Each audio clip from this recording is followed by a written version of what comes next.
اب مسئلہ جو میں بتا رہا تھا وہ یہ ہے، دو مسئلے میں بتاتا ہوں، ایک نماز کا ہے، ایک وضو کا ہے۔ اکثر لوگوں کی یہ شکایت بھی میرے پاس آتی ہے، استنجا کر کے آئے، پیشاب کر کے باہر آئے، وضو کرنے کے لیے بیٹھے تو ایسا لگ رہا ہے کہ قطرہ ٹپک رہا ہے یا پیشاب کا قطرہ پھر سے نکل گیا۔ ایسے کئی لوگوں کو ہوتا ہے، پھر گئے وہ، پھر دھو کر کے آئے، پھر لگا کہ نہیں پیشاب کا قطرہ نکل رہا ہے۔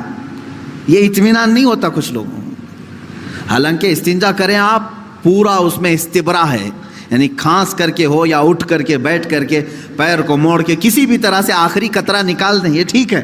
لیکن اس کے بعد آپ وضو کرنے کے لیے آئے، تب یہ وسوسہ آ رہا ہے، پیشاب کا قطرہ نکلا، پیشاب کا قطرہ نکلا۔ اب کیا حکم کیا ہے آپ کے لیے؟ ایک نمبر 1 یہ وضو کا مسئلہ، اس کا بھی حکم میں بتاؤں۔ دوسرا مسئلہ سن لیں، نماز 4 رکعت ظہر کی پڑھنے کے لیے کھڑے تھے، یا 4 رکعت عصر یا عشاء کی، 2 رکعت پڑھے، تیسری رکعت میں کھڑے ہوئے تھے، اب شک ہونے لگا کہ یہ دوسری ہے کہ تیسری ہے۔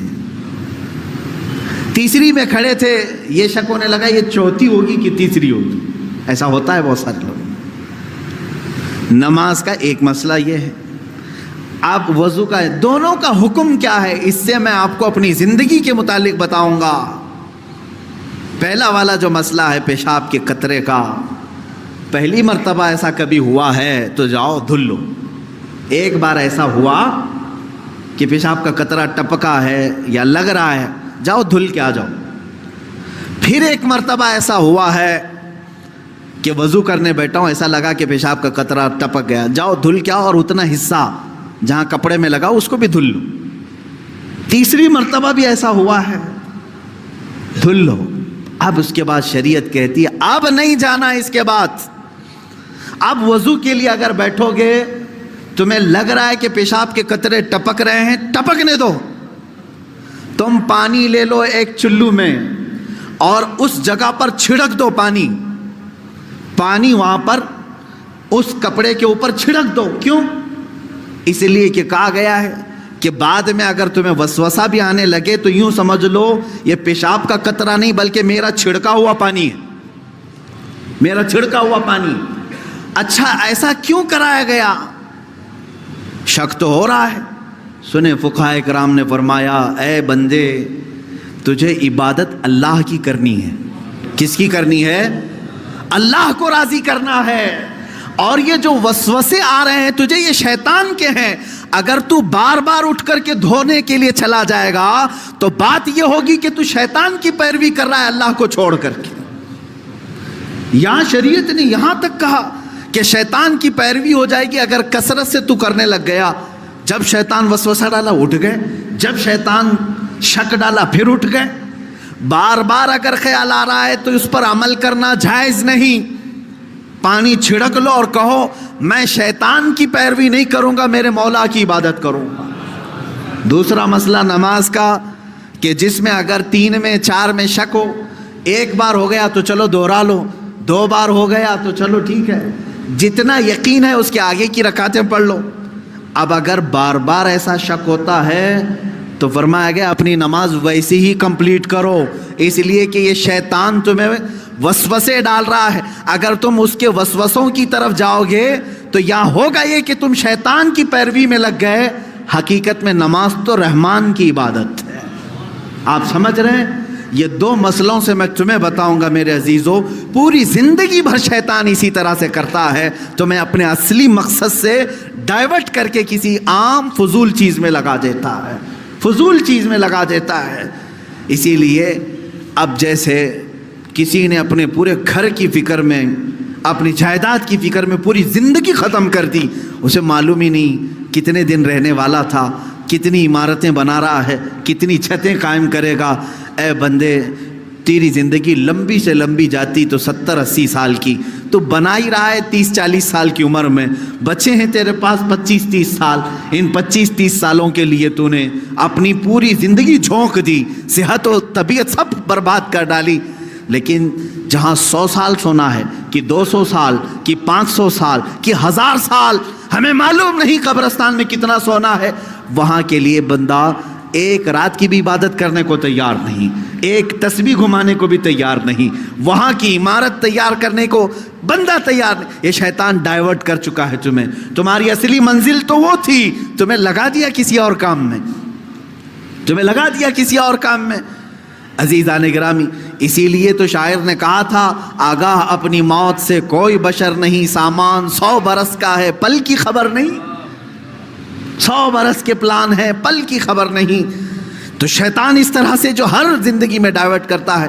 اب میں آپ کو بتاؤں ایک چیز, جن چیزوں کو ہم سمجھتے ہیں کہ یہی کل ہے دنیا میں, نوجوان یہ سمجھتا ہے کہ ایک خوبصورت لڑکی مل جائے پوری زندگی ہے.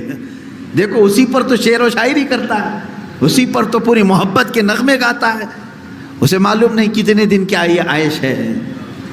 اور کچھ لوگ یہ سمجھتے ہیں کہ مال, گاڑی, کار, بنگلہ ہو جائے یہی سب کچھ ہے.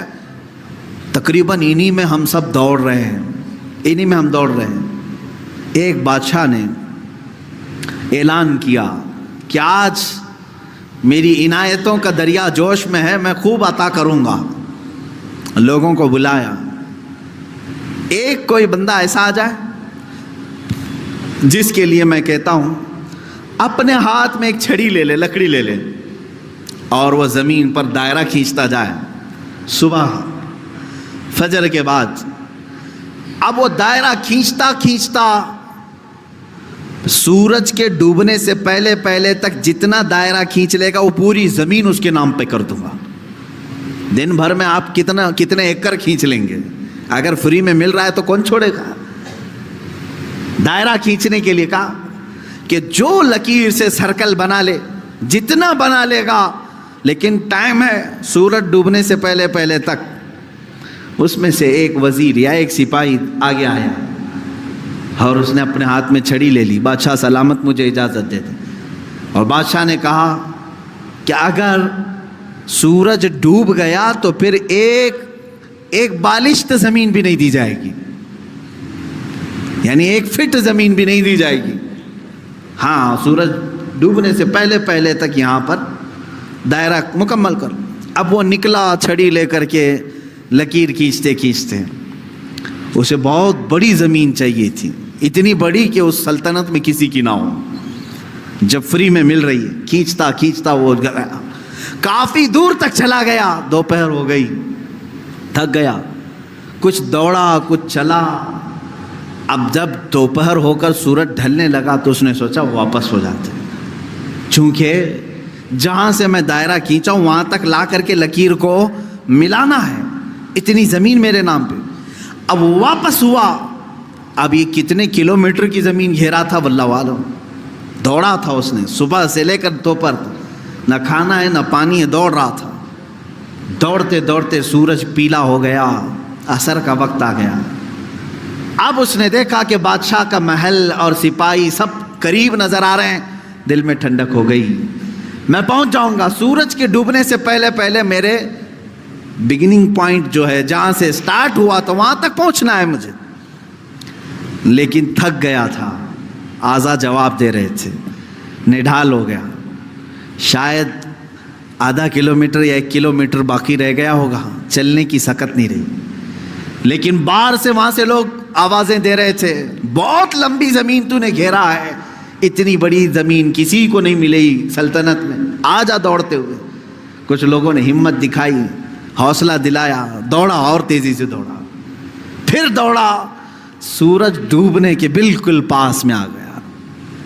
سورج غروب ہونے کے لیے بس آدھا سورج اندر جا چکا تھا, اور اس کا پوائنٹ جہاں سے شروع کیا تھا وہ بھی قریب نظر آ رہا تھا, وہ بھی قریب نظر آ رہا تھا. دوڑا اور دوڑا, یہاں تک کہ اپنے اس پوائنٹ کے بالکل پاس میں پہنچا. لیکن سورج ڈوبا. کتنا باقی تھا؟ سورج ڈوبنے سے پہلے پہلے وہ اپنے پوائنٹ پہ پہنچ گیا.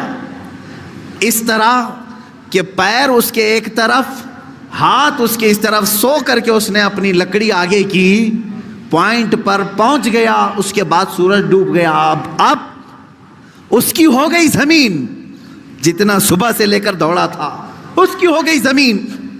لیکن جب قریب میں آئے اٹھانے کی کوشش کی تو اس کا انتقال ہو چکا تھا. دن بھر ایسا دوڑا تھا کہ روح نکل گئی، اسی طرح پڑا تھا. اس کے پیر اور اس کے ہاتھ، اس کا ہاتھ کی موجود لکڑی اس پوائنٹ تک پہنچی ہوئی تھی اور وہ وہاں مرا ہوا پڑا تھا، روح نکل چکی تھی. بادشاہ آیا، وزیروں کو کہا اٹھاؤ، اس کی قبر یہی بنائی جائے گی جہاں یہ انتقال کیا ہے. اس کی قبر وہیں کھودی گئی. کتنے فٹ کا رہا ہوگا؟ 6 فٹ کا رہا ہوگا، جتنا بھی رہا ہوگا. قبر اس کی بنائی. بادشاہ نے ایک بہت تاریخی جملہ اس کی قبر پر لکھا، کہا کہ اس کو ضرورت صرف 6 فٹ کی تھی، دوڑا پورے دن بھر، اس کو اتنی ضرورت تھی اور دوڑا اتنا کہ اپنی موت کے منہ میں چلا گیا، موت کے منہ میں چلا گیا. یہی ہماری زندگی ہے آج، تقریباً اسی کی طرح ہم بھی کر رہے ہیں. اتنا دوڑ رہے ہیں، پتہ ہی نہیں چلتا کہ کہاں موت آ گئی. تمہیں ان تمام چیزوں کی ضرورت ہی نہیں تھی جس کے پیچھے پڑے ہوئے ہو. سب تو اللہ نے لکھ کر کے بھیجا ہے.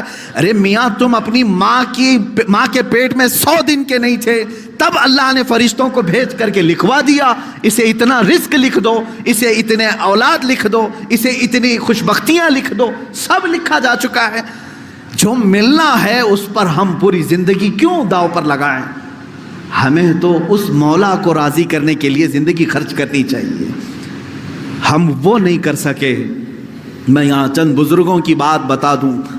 اللہ والے کیا دنیا میں انہوں نے کچھ حاصل نہیں کیا؟ مخدوم علی شاہ مینا رحمۃ اللہ تعالی علیہ، محمد شاہ مینا رحمۃ اللہ علیہ، لکھنؤ کے بڑے بزرگ، ان کی سیرت میں نے پڑھا. جانتے ہیں عبادت بھی کیسے کرتے تھے؟ اللہ اکبر. رات کے وقت کھلی دیوار جو ہوتی، کمپاؤنڈ جیسے ہوتا ہے دیوار کے اوپر کھڑے ہو جاتے تھے، عبادت کے لیے کھڑے ہوتے تھے. ادھر بھی نیچے، ادھر بھی نیچے، بیچ میں دیوار ہے. کھڑے کھڑے عبادت کرتے تھے رات تک.